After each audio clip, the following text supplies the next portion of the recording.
Hello, so welcome to Marketers I Love, which is about me, Rachel Klaver, and all the marketers that I think are really awesome. And today's guest is no exception. It's Mike Clark. Hi, Mike. Hi. Mike and I have known each other for ages, and I'm fortunate to be able to work with some of his clients that he works with in his space of sales and working on company culture and leadership, and I get to do his marketing strategies for those clients. He is one of the most authentic and honest and upright men I have come into contact with in marketing. Highly rate him. He's now deeply embarrassed, and he's also humble. And the reason I want to talk to Mike is he has a really amazing view around the entirety of how marketing impacts everything. And so today he's going to talk to us a little bit about marketing from a slightly different viewpoint than a lot of the way we see marketing in terms of external marketing, and getting more leads in and talking about what happens to help build that culture of marketing within a business. So Mike, hello. Thanks so much, Rachel, and thank you for the lovely introduction. Really excited about doing this. For me, I have an absolute passion around helping people to become the best that they can possibly be. And when research has been done, the amount of people who drag themselves to work going, oh, I have to go to work, rather than I get to go to work is quite incredible. And the sad thing with that is that often happens when people aren't connected to the company they work for and the team they work with. And so when you invited me onto this, I really was excited about speaking about internal marketing. What is it inside a business that makes some businesses like a hive? You know, people just want, they're swarming, they really, really want to join them. And other places, people can't wait to leave. In the Google study, Rework, they discovered that psychological safety was the #1 criteria that people needed to feel part of a team. And internal marketing sort of goes to that next level beyond that, where it goes, you don't just want people to feel safe, you want them to feel engaged and active and a part of your team. The internal culture of an organization is directly reflected in the external customer experience. And in a world where online ratings and reviews that are left for you are so impactful on your business, you want to make sure that every single team member is passionate around that they get to work for you, that they get to be part of this team. And you know, in the space that you and I have been in, Rachel, one of the key things that we often come across is where sales is over here and marketing's over here, and near the twain shall meet, and management sort of sitting in the middle, sort of pivoting, hoping to try and keep the seesaw balanced. And that's just crazy, because you never want a situation where people are focused internally fighting each other rather than externally focused on gaining market share and fighting against competition. And so that's one of the things that we say in our business when we're talking to people is, so we talk, when I'm doing a map it or when I'm talking to businesses, I always talk about the most important marketing strategy you've got is building a culture of trust with your customers. But you can't build a culture of trust with your customers without great customer service and care. And you can't build great customer service and care unless you've got a team of people behind you that are helping create that, don't you? So internal marketing is about getting that right. Is that right? And not only just getting that right, but there's a lovely thing, I think it was Bezos was saying that he focuses on treating his staff right, because if you look after your staff as your #1 priority, and they will then look after your customers in the same way. I think for me, I saw that when I used to fly a lot internationally, and I used to get to sit at the front of the plane. When you fly that much, that's kind of where you get put. And I'd often sit on the front row chatting to the air hostess. And the contrast between an Air New Zealand air hostess and a Qantas or a Jetstar air hostess was so marked as to almost be unbelievable. And when you speak to the Air New Zealand people, they were like, I feel cared about. I get to have a weekend. If I need to take leave. That's interesting, isn't it? It is. There was a reasonable process for taking leave. Whereas the Qantas and the Jetstar people, they were just a number. And because they were treated like a number, they treated everybody else like a number. Do you think do you think that part of this changing ideal workforce, that people often take what you're saying and say it's all about giving your team treats and giving your team extras, and they've missed the point somehow of what this is? Is this about making an amazing environment where people are getting free lunches and, I don't know, pool tables and stuff, or is it something else? So for me, people need purpose. Yeah. People need to know that they matter and that what they do makes a positive difference. And you can have people working in the most horrendous conditions. You look at missionaries going out and people like that, working in awful conditions, but totally dedicated because they believe in the purpose.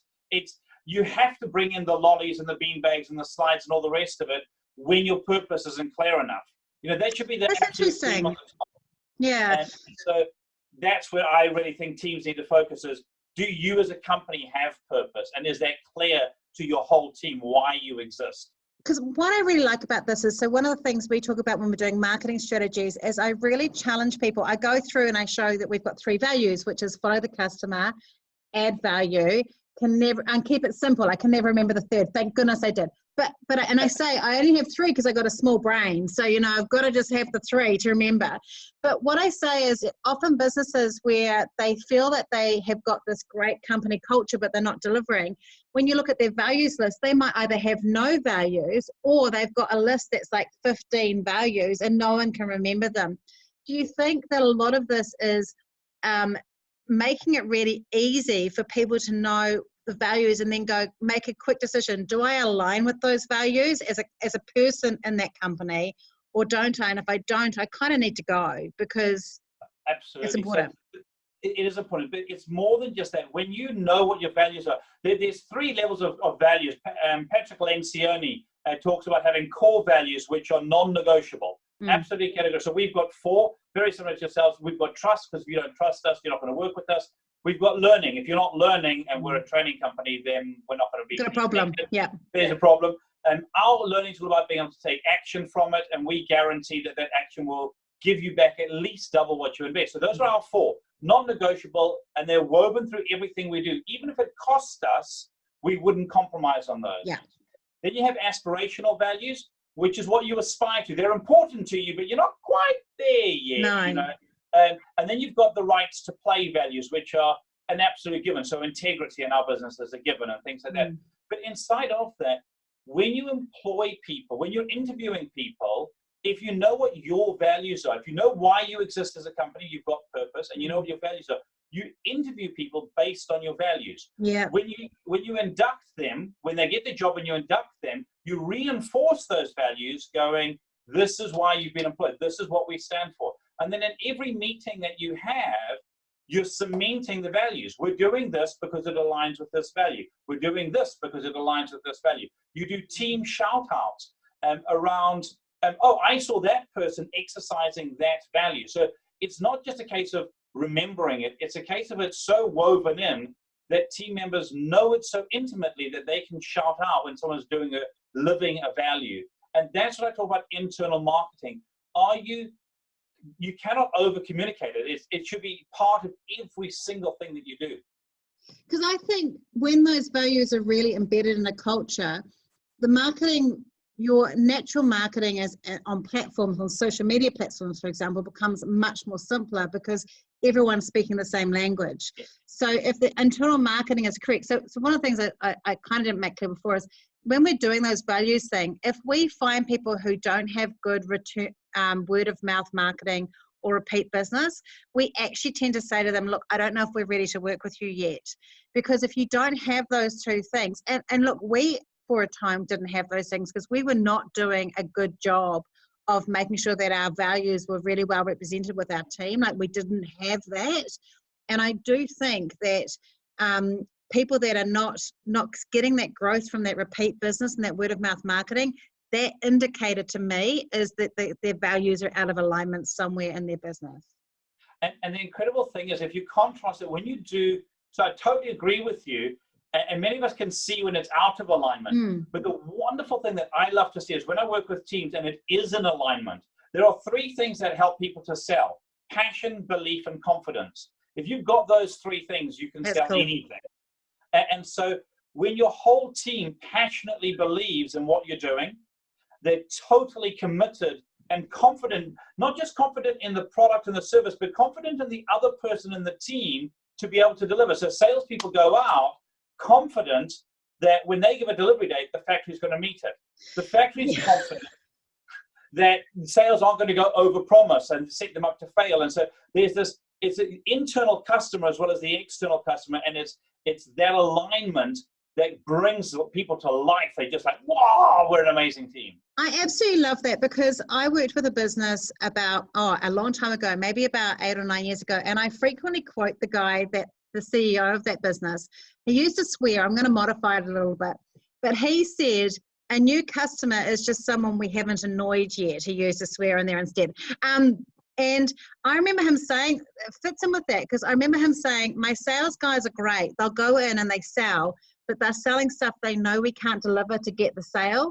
And then my customer service people then have to try and manage that situation. So what you're saying, that passionate belief and confidence is it's really about understanding what the whole team can deliver as a whole, and then confidently be able to go out and say that you can do that. And that, of course, then you stop. When you do that, when the team, you love working with the people you work for, when you feel you're going to work and you know what winning looks like, you're set up for success, you want to work there. And then, of course, they become passionate. They on social media, in their personal, private lives, it's like, oh, I love my job. I love where I work. And that's when you know internal marketing is working really well. When people speak well of you, you're not just a job that helps me to pay my mortgage. And when people come and try and poach your staff, people don't want to leave because they're attached to the culture. I've often had people go, I know I'm not getting paid as much as I could do if I went to there, but I wouldn't want to work there. You know, it's the slightly lower salary is worth it because of the team I get to work with, the way I'm treated, the respect I'm given, and the autonomy that I have, all those sorts of things.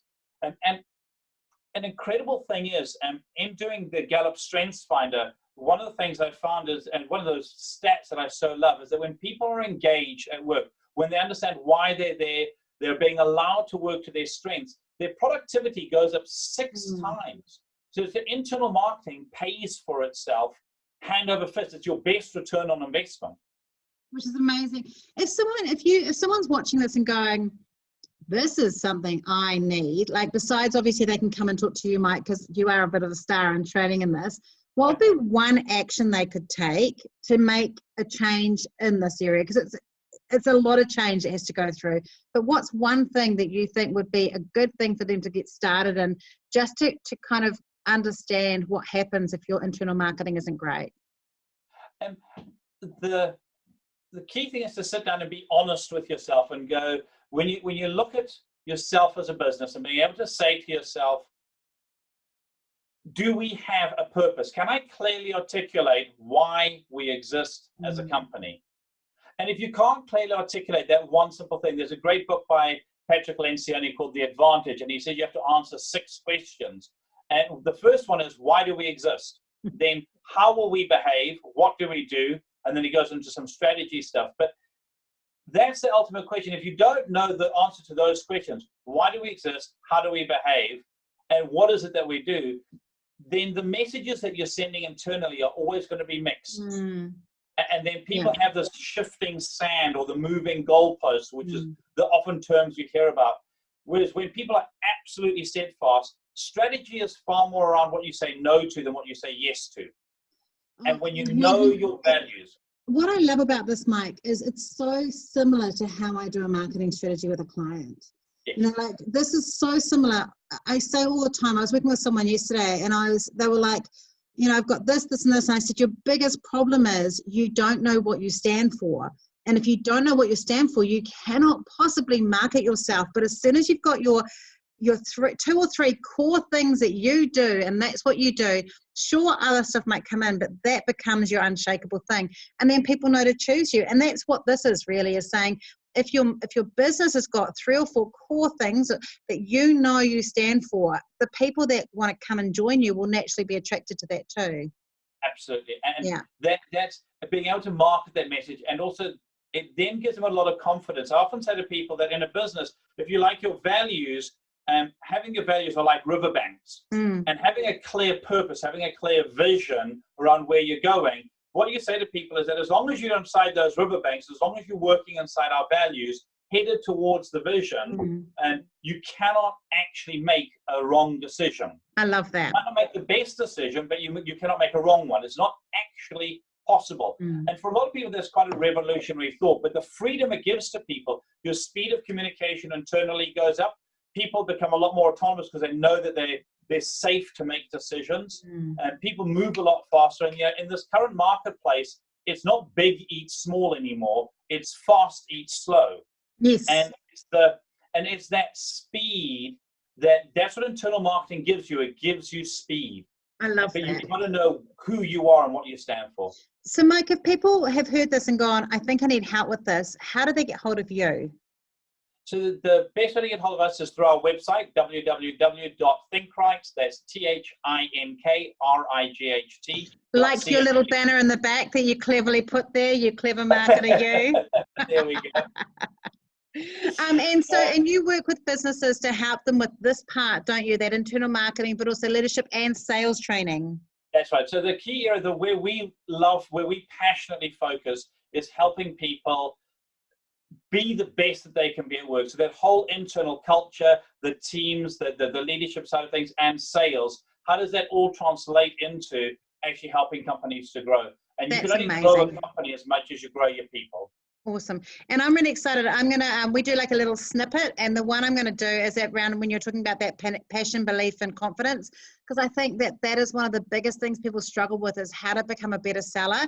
And they don't understand that if they don't come across confidently and they don't really believe in the product and don't have a love of what they're selling, then it just shows. So I absolutely adored that. Thank you. You've just been amazing. The passion, and I do think top marks for setting up your little studio there, so you've got your marketing there. Thank you so much. It's been a real pleasure. Wonderful. Thanks ever so much, Jay.